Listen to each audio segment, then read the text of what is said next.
سلام كبرات تغطاتلتي channel جرا فلتت كم يكنيكم نسرعة استنفاسنا زتنكفو حمامات مجم أزيم حدا قنياتاتن بسنك حزرة استنفاسون أبحث إركزي كأطلنا كم زخلون سمعنا وهنكون نخلينا أبقلينا وناقات إمنا كخوني خليو حدا خبتم أبسرعة استنفاسنا زمت حمامات رخص سامبو ويكاني نيمونيا إلا نفلتو حمامي مالتي إذا حمام زي بلمدي نوزحات سبات كحمو خلو نريوم دقناها أمود كي بتسحو قطيفهم كحاوي خلو دما سلا نريوم استفلا لي عينت مرداتا نحزينا بسعواز حمام مالتي أبزنا لهم معتمدبنا رخص سامبو ويكا نيمونيا بحفشة انتا يمثل انتا يزي حمامزي اي بحقي كم تسب حدا سب حميمو كحاوي رئيوو قليلو يزي حمامزي زبلودي ويس كالي حلف زبل نقرات ألو ايو نزبل كن رئينا مالتيو ابكال اي دما ابز بزح ابز حبرة السمنا انتا لا سمعيكيو زي ندر سامبو ويكا نيمونيا يلنيا زلنا بفيروس تراي كم زمت زفلت سبالو كمو دما زبزح خاني يناي قريو بسنك قرزمت اي ترق انتا تبالخا بخمزيو زفلت ازي حمامو ناي بحق ديو قري ويكا فيروس تراي مبقس ويكا تنك نايز حمام قال نايز حمام زخاس حب زخيلو تنقطات ويكا خم بقس انتاي الو حق انت الو يقر طراي وي فيروس طراي خنبلن كلنا نزبل دما خنرينا مالتي ابساساي دما ملكتاتو خ انتاي يمثل نزبل دما خنرينا زبز حسب زمسلو ابزون زبزحنا ابز حبرتسبنا زلنا مردات انتايو سعل طراي ويكاني كاب سعل زحلفه كبيد ነገር ከም ዘይብሉ ይውዝፈለጥ እሞ ምልክታቱ እንታዮም ብፍለገለገለ ነብስና ወይ ካነ ዝሕማም ዝንዳገደደ ከም ዝኸደን ህጹጽ ረዲኤት የልዩ ከም ዘሎን ነብስና ዝህበና ምልክታት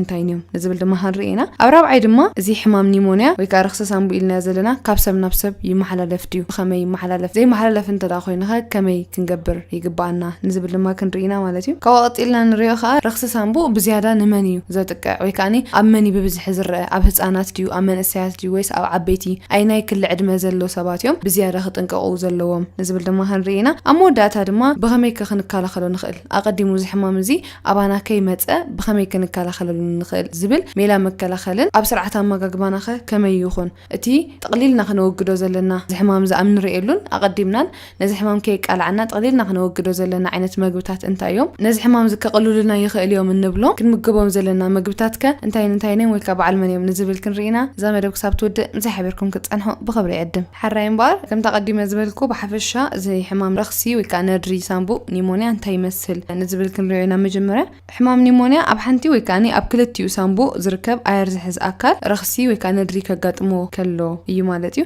زي حمام زي كبازيو قليل كسبت زخبده ببناتو درجاتات الو اي وكا كفافل يخلي مالتيو تزخبده ازيو اسكاي كون كله تزقلل دماني دحاني قطيفو كحوي يخليو انبلو مالت سلازي درجاتات الو قدي ما انت لنيرا أبينا كل عدم زلوا سبي زيادة بس حمام ستقعي زخون نينا كل عدمه بزيادة كحمق زخل نزبل دماني حمام نماني أب كل عدمه كر زخل عينة حمامي أب كل عدمه دما ولا كان محج حمام زي نبرسب تعيه زبل زي نبرسبون نز حمام زي كم مجمرة جيزيو كريو يخلي مالتيو بزيادة قلنا يمن كتر خي بزح أنت رأينا هاني أب عبيتي لعلسو السعد ما زلوا كم دما أبناشته أنا كا أب زخلتي جافات نعد ما زلوا ببزحي يرأى مالتيو سلازي زغبل كلخو أب من ساعة أي رأني مالتي كنا ويكات أمون جوزل لعد ما أي رأني زي كنا قل ببزحي قدري أبتيهم يوزر كاب مالتيو كل كابزوت أخاني بزيكاتهم أنا تنأزم عبيتيهم ويكات لعلسو السعد ما زلوا يمن بلوم زلنا حضور حمام زلوا سبات كاب بسنك مدهانيتاتن قد محج حيموم وزنبرو حماماتن يمكن خال عقمو مستدخل مسابات كاني نز حمام زي تغلى عنتهم ويكاني بز حمام زي متحاز تخلهم ازيو لعل ايو مالتيو حراي زندر اخوي نتحافشا زي حمام ندرس هنبو نبلو زلنا انت عينت ملكتات كيهبنا انت عينت ملكتات مسار اينا خ تقوينا خنكيدالنا هتو ترديت زرلي معاسيو نزبل دما كم قدام ملكتهم الريان خل ازيو كنت زي تبهلكن كمايو كم كبداتو كم تعنتو زبلكو كاب تقليل كسبت زخبده بدرجاتاتو يكفافل إلى نيرة أبزخاني ككم كبداتون ككم تتأنقون كا إذا حمام زبب انت يتبجيسو انت يبجيسو نزبل دما ملكتاتو يفعل يوم مالتيو توم أب بزحي أب كل سب كن ريوم نخل عينات حماما انت يوم انت لو انت لقينا دما اتقدماي نايس عال زمثل ملكتات ألو نايس عال زمثل ملكتات كله تي حدا سب سعال حي مسعال نحيزاتو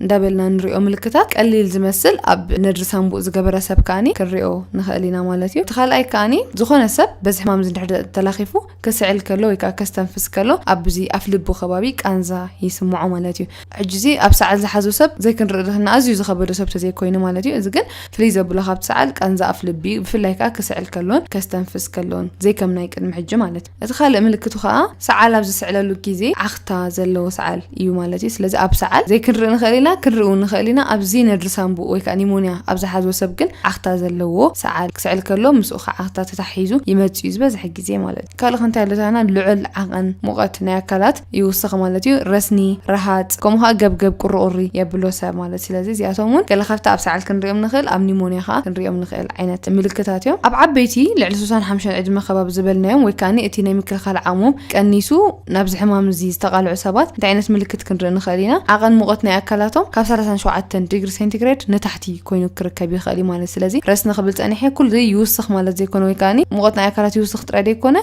كأنسوني خالي فلاك أهم زربلكو نايم كل خال عموم أبز قول سباتن أب العدم زخونو سباتن ساب زخونو سباتن تحتي ساسان شوعتن ديجري سنتيغريد كوينو كن رخبو نخلينا مقاتهم كابزو وصاي خانتا عينت ملكتالو حصر استنفاس أب جزي ليتو خوني خل أب جزي قطر خوني خل مالاتو سامبونا درجيرو سلازلو اتسامبونا هات كأندن نبلو ناي سرعة استنفاس كأندن نبلا أكل سلازخونه حصر استنفاس كم قداماي ويكان كم تفلت ملكت ناي نيمونيا يو مالتي كابزو وصاي عقرقر مبال وطات تملاس كري خلي تسب مالاتو كم تنقو كم زبلكو تمبقسيو مسو تتحيزو زمص كال ملكتاتون سلازلو بزيكات الندر مالتي ابت انات كاني انت عينت ابقليو متانت والحد عينت ملكت زيريو كخوني يخليهم فلافت مجمره خبابي والحد عينت ملكت زي كريو يخليهم دحرق دخام كم قرمهم زي كتصاوت ወይ كم قرمهم كاني زين كنقሳቀሱ ይخلو ተንቆልዑ መግቢ ምእባይ ሆነ አይነት መግቢ ብከን ወላ ዝፈትዎ ዝነበሩ ከአብዩ خلو ዝገለ ምልክታቱ ይወረስኒ ሰዓል ክንርኢ ንኸሊና ማለት ስለዚ ኣብ ህፃናት እዚ ይሕመንሉ ከምዚ ይገብረንሎ ስለዘይብሉ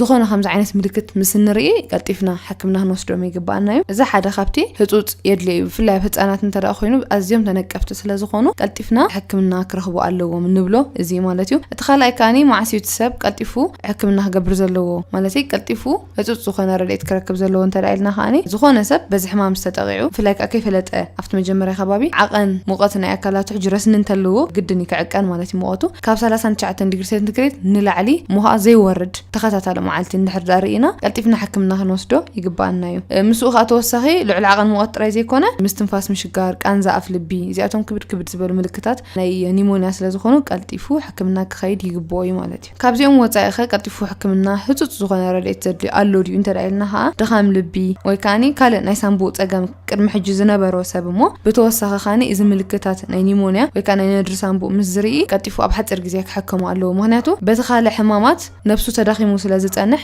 እዚ ተወሳኺ ሕማም እንድሕር ዳ መፂኡ ሞ ኸ ከይፈለጦን ዳገደደ እንድሕር ዳ ኺዱ ወይ ኣብ ከቢድ ደረጃ ምስ በፅሐ እንተዳ ፈሊጦ ናብ ዘይ ተደለየ ናይ ሞትን ናይ ካልእ ከቢድ ሳዕቤንን ክኸውን ስለዝኽእል ሓራይ ምልክታቱ እዚ እንተዳ ርኢና ጠንቅታቱ ኸ እንታይ እዮም ኣብ መጀመርያ እንታይ ላልዒለ ነይረ ዝበዝሐ ሰብ ብቫይረስ እዩ ዝመፅእ ወይ ከዓ ብቁሪ እዩ ዝመፅእ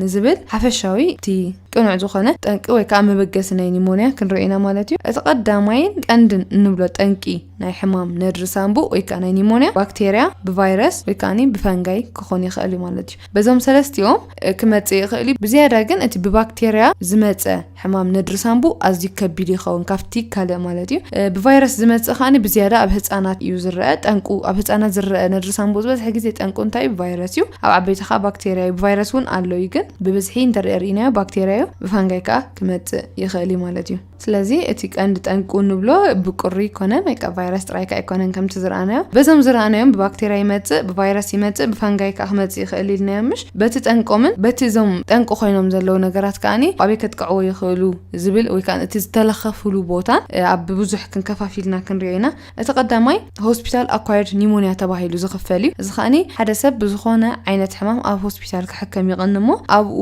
እቲ ኒሞንያ ጠንቂ ዝኾነ ባክቴርያ ይልከፍ ማለት እዩ ስለዚ በቲ ኣብ ሕክምና ብምቕናዩ ዝልከፎ ባክቴርያ ካልእ ሕማም ይሕዛሎ ማለት እዩ ስለዚ እዚ እቲ ኣብ ሆስፒታል ክሕዘና ዝኽእል ወይ ከዓ መበገሲኡ ሆስፒታል ዝኾነ ዓይነት ነድሪ ሳምቡእ እዩ እቲ ካልኣይ ከዓ እቲ ኮሚኒቲ አኳየርድ ኒሞንያ ዝበሃል እዩ ዝሕጂ ኣብ ከባቢና ካብ ሆስፒታል ካብ ዝኾነ ሆስፒታል ከይክርካስ ኣብ ከባቢና ክንድከፍ ከለና ማለት እዩ ባክቴርያ ክኾን ይኽእል ብቫይረስ ክኾን ይኽእል ብፈንጋይ ከዓ ክኸውን ይኽእል ማለት እዩ እቲ ሳልሳይ ከዓ እቲ ሄልዝ ኬር ኒሞንያ እንድዩ እዚ ከዓ ከመይ እዩ ሕክምና ሓሚምካ ደቂስካ ዘይኮነ ግን ብተደጋጋሚ ግዜ ግዜ ንሕክምና ዝመላለስ ሰብ ንኣብነት ብሕሳብ ኮላሊት 2-3 ግዜ ኣብ ሰሙን ኣብ ሕክምና ዝመላለስ ሰብ እንተዳ በዚ ኒሞንያ ሓሚሙ ኻኒ እቲ ሄልዝ ኬር አኳየርድ ኒሞንያ ክኾን ይኽእል ማለት እዩ ስለዚ ኣብ ድኾነ ሰዓት ሆስፒታል ኣብ ንኸደሉ ግዜ ክንጥንቀቕ ይግባአና ምክንያቱ ካልእ ሓይም ከኸድካስ ተወሳኺ ካልእ ሕማም ክመጽእ ስለዝኽእል እቲ ናይ መወዳእታ ራብዓይ ከዓኒ እቲ አስፓይሬሽን ኒሞንያ ድበሃል እዩ እዚ ኸ ብኸመይ ዝመጽእ ነድሪ ሳምቡኡ ዝኾነ መግቢ መስተ ኣብ ንሰተይሉ ኣብ ንበልዓሉ ግዜ ናብ ሳምቡኡ ከኣቱ ከሎ ማለት እዩ እዚ ኸመይ እዩ ዝኾነ ዝበልዕናዮ ምግቢ ወይ ከዓ ዝሰተናዮ መስተ ናብቲ ቱቦ ናይ ስርዓተ ምሕቃቅ መግቢ እዩ ዝኣቱ እዚ ግን ካብኡ ወጻኢ ናብቲ ስርዓተ እስትንፋስ ዝካየደሉ ቱቦ ይኣቱ እሞ ነዚ ዓይነት ኒሞንያ ወይ ከዓ ነድሪ ሳምቡኻ ይኸትል ማለት እዩ ምክንያቱ እቲ መግቢ ወይ ከዓ እቲ መስተ ተሪፉሉ ኣብ ደይ ቱቦ ኣትዩ ናብ ስርዓተ እስትንፋስ ናብ ሳምቡኡ ስለዝኣቱ ማለት እዩ ስለዚ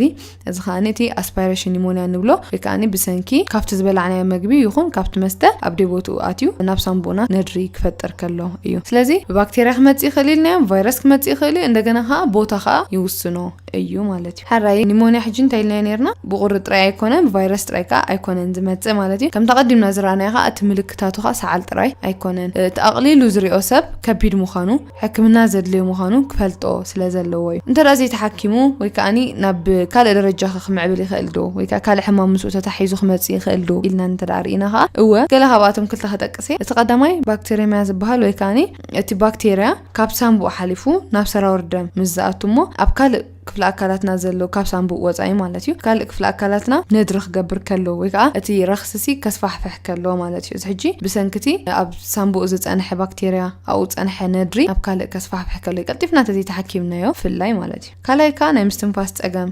ምልክት እዩ ወይ ከዓ የምጽኡ ኢልና ነርና ነድሪ ሳምቡኡ ዳገደ ምስ ዝኸይድ እሞ ኣብ ዝኸፈ ደረጃ ምስ ዝበጽሕ ብፍላይ ብሓገዝ ናይ መስተንፈሲ ማሽናት ተደጊፉ ክኸይድ ክሳብ ዝገብሮ ነትሰብ ይበጽሕ ማለት እዩ ስለዚ ክንጥንቀቐሉ ይግባእ ናይ ሓደገኛ ክሳብ ክንድዝዩ ክብደቱ ኣቕሊልና ክንሪኦ የብልናን እንተዳ ተጠንቂቕና ኣለኻ ቀሊልን ክሓውዝ ዝኽእልን ዓይነት ሕማም ስለዝኾነ ብኸመይ ክንከላኸሎ ንኽእል እንተዳ ኢልና ድማ ወይ ከዓ ሜላ መከላኸሊ እንታይ ዓይነት ኣሎ እንተዳ ኢልና እቲ ቀዳማይ ክታበት ዘይምዝላል ወይ ከዓ ዘይምቆራጽ ማለት እዩ ኣብዚ ሕጂ ንዕኡ ኒሞንያ ይከላኸል ተባሂሉ ኣብ ህፃናት ዝወሃብ ክታበት ኣሎ እዚ ክታበት እዚ ኣይድልን እዩ ወይ ገለ ካልእ ምኽንያታት ፈሪሕካ ትገድፎ ወይ ከዓ ዝዘሉ ህፃናት ብፍላይ ሕጂ ተባህ ህፃናት ብብዝሒ ይረአይ ዝበልናዮ እዚ ምኽንያት እዚ ክኾን ይኽእል እዩ ከምኡውን ኣብ ዓበይቲ ብሰንኪ ክታበት ዘይምኽታቦም ክመጽእ ይኽእል ማለት ስለዚ ቀዳማይ መከላኸሊ ሜላ ከይመጸና ክለገና ክታበቱ ክንገድፎ ወይ ከዓ ክንዘሎ የብልናን እቲ ካልኣይ ምትካኽ ሽጋራ ምቁራጽ እዚ ሕጂ ሓደ ካብቲ እቲ ላይፍ ስታይል ወይ ከዓ ንቅዲ ኣነባብራ ምቕያር እንብሎ ዝኾነ ዓይነት ሕማም ምክልኻል ማለት እዩ ሓደ ካብኡ እዩ ምክንያቱ ምትካኽ እንታይ ይገብሮ እዩ ሳምቡኡና ብባህርያዊ ብተፈጥሮ ዝተዋህቦ ናይ ምክልኻል ዓቕሚ ኣለዎ ብሓፈሻ ኩሉ ኣካላትና ማለት እዩ ብብዝሒ ምትካኽ ግን እንታይ ይገብሮ እዩ ነቲ ናይ ምክልኻል ዓቕሚ እንዳቐነሰን እንዳደኸመን ክኸይድ ይገብሮ እዩ ማለት እዩ ጠቕላላ ብምትካኽ እንድሕር ደኺሙ ጸኒሑ ዝኾነ ዓይነት ሕማም ዝመጽእ እቲ ሙሉእ ናይ ምክልኻል ዓቕሙ ስለዘየለ ብቐሊሉ ንዝኾነ ሕማም ተጠቃዒ ይኸውን ማለት ስለዚ ምትካኽ ምቁራጽ እቲ ሓደ ቀንዲ ሜላ መከላኸሊ ናይ ሕማም ሳምቡእ ወይ ከዓ ናይ ንድሪ ሳምቡእ እዩ ማለት እቲ ካልእ ኸዓኒ ብምንታይ ክንከላኸሎ ንኽእል ተልና ብሓፈሻ ነቲ ኩሉ ሕማም ንከላኸለሉ መንገድታት እኹል ኣካላዊ ምንቅስቓስ ምግባር ማንያቱ እዚ ንባዕሉ ብምንታይ ሕግዘና ኢልና እቲ እኹል ኣካላዊ ምንቅስቓስ ተዘይለ ሙሉዕ ዓቐን ክብደት እንድሕር ኣሎ እዚ ሕማም ኣብ ዝሓመሉ ግዜ ንባዕሉ እቲ ኣብ ትሕፅረት እስትንፋስ እዚ ከዓ ናይ ባዕሉ ምስትግጅፍ ዝመጽእ እውን ስለዘሎ ሕጂ በዚ ተታሒዙ ናይ ባዕሉ ዝኾነ ተወሳኺ ሕማም ስለዝኾነ እኹል ዝኾነ ኣካላዊ ምንቅስቓስ ክንገብር ይግባአና እዩ እቲ ካልኣይ እኹል ዝኾነ ዕረፍትን ድቃስን ንኣካላትና ኣዝዩ የድልዮ እዩ እቲ ሳልሳይ ከዓኒ ጥዑይ ዝኾነ ኣመጋግባ የድልዮ እዩ ማለት እዩ ዝኾነ ሰብ እንተዳርኢናዮ ኣብዚአን ሰለስተ ነገር እንተዳ ተዓዊቱ ወይ ከዓ ጥንቁቕ ኮይኑ ኣብ ካልእ ወይ ከዓ ዝኾነ ዓይነት ሕማም ናይ ምክልኻል ዓቕሙ ክብርትዕ ይኽእል እዩ ማለት እዩ ኣመጋግባ ጥዑይ ክኾን ኣለዎ እንተዳኢልና ብፍላይ ድማ ምስ ሕማም ተታሒዙ እንታይ ክውገድ ኣለዎ እንታይ ክኽብላዕ ኣለዎ ንዝብል ወይ ከዓ እንታይ ክውሰድ ኣለዎ ንዝብል ክንርኢና እቲ ቀዳማይ ክንወስዶ ዘለና መግቢ ንምክልኻል ዝሕማም ይኹን ምስ ሓመምና ወላ ንባዕሉ ክንምገቦ ዘለና ፕሮቲን ዘለዎም መግብታት ከም በዓል ዓሳ ደርሆ ማለት እዩ ጂዚያቶም ፕሮቲን ትሕዝቶ ዘለዎም መግብታት ምውሳድ ነዚ ሕማም እዚ ጽቡቕ ስለዝኾነ ንምክልኻል ይኹን ድሓር እውን ናብ ንቡር ንምምላስ ዚያቶም ክውሰዱ ዘለዎም ካልኣይ ኣሕምልቲ ምዝውታር ሳልሳይ ርግኦ ካ ጽቡቕ እዩ ነዚ ሕማም እዚ ካልእ ብብዝሒ ማይ ምውሳድ እኹል ማለት እዩ እኹል ዝኾነ ታ መዓልታዊ ንወስዶ ዘለና ዓቐን ክሳብ 2-3 ሊትሮ ከም ክብደትና ክንወስዶ ይግባአና ማለት እዩ ካብ ዝወፀ ኻኒ መዓር ጅንጅብል ብላ ጅንጅብል ብዝሒ ዝጥቀስ ምብጋስዩ ምስ ነድሪ ሳንቡእ ማለት እዩ ስለዚ እዚኣቶም እቶም ጽቡቕ ምግብታት እዮም እንብሎም ገለዮም ማለት እዩ ክንወግዶም ዘለና ወይ ካን ጠቕሊልና ክንቋርጾም ዘለና ምግብታት ከ ኣለው ድዮም እንተዳይልና እቲ ቀዳማይ ኣልኮል እዩ ኣልኮል ሕጂ ጠቕሊሉ ክውገድ ዘለዎ እዩ ማለት እዩ ምክንያቱ ኣብ ኩሉ ዓይነት ሕማም እንተዳርኢናዮ ኣብ ኩሉ ዓይነት ሕማም ከም መበገሲ ወይ ከም ጠንቂዩ ወይ ከም ዘጋድዶ ነቲ ሕማም መሊሱ ክኸፍእ ዝገብሮ እዩ ማለት ስለዚ ኣልኮል ጽቡቕ ስለ ዘይኮነ ጠቕሊልና እንተወገድናዮ ተመራጺ እዩ ካልኣይ ተመስሪሖም ተዓሽጎም ዝመጹ ምግብታት ወይ ካኒ ፋስት ፉድስ ንብሎም ማለት እዩ ክሰልጠልና ወይ ክቐለልና ኢልና ከምኡ ንበልዕ ወይ ካኒ ደስ ኢልና ንፈትዎ ኮይና ንምገብ እሞ ኣብ ኣካላትና ዘይተደለየ ነገር ሒዙ እዩ ዝመጽእ ስለዚ ተዓሽጎም ተሰሪሖም ዝመጹ ምግብታት ክውገዱ ኣለዎ ብዘይካ ዝኸለኻኒ ብፍላይ ድማ እዚ ነድሪ ሳንቡዕ ሕማም ዘለዎ ሰብ ወይ ካኒ ክከላኸል ዝደሊ ብዙሕ ጨው ወይ ካኒ እቲ ሶዲየም ዝበሃል ማዕድን ኣብ ኣካላትና ዘለዎ ምግብታት ዘይምውሳድ ጨው ምቕናስ ከምኡ ድማ ሶዲየም ትሕዝቶ ዘለዎም ብብዝሒ ምግብታት ካኒ ምቕናስ የድሊ ማለት እዩ ካብዚ ቀፂሉ ብዙሕ ሽኮር ዘይምውሳድ እዚኦም ወላ ኣብ ካልእ ዓይነት ሕማማት ምክልኻል እንተዳርኢና ወይ ካን ዝኾነ ዓይነት ንጥዕናና ጽቡቕ ምግብታት ኣይና ኢልና እንተዳርኢና እዚኣቶም ክውገዱ ከም ዘለዎም እዩ ዝነግረና ማለት እዩ እዚ ካኒ ብሳይንስ ተረጋገፀን ብዓይኒ ጥዕናን ብሓፈሻ ፍላይ ኣልኮል ሽኮር እዚ ዕሹግ ምግብታት ኣዝዩ ሕማቅ ከም ዝኾነ እየ ዝነግረኩም ኣብ መወዳእታ ሕማም ነድሪ ሳንቡእ ወይ ኒሞንያ ካብ ሰብ ናብ ሰብ ከይመሓላለፍ ድዩ እንተዳይልና ኸ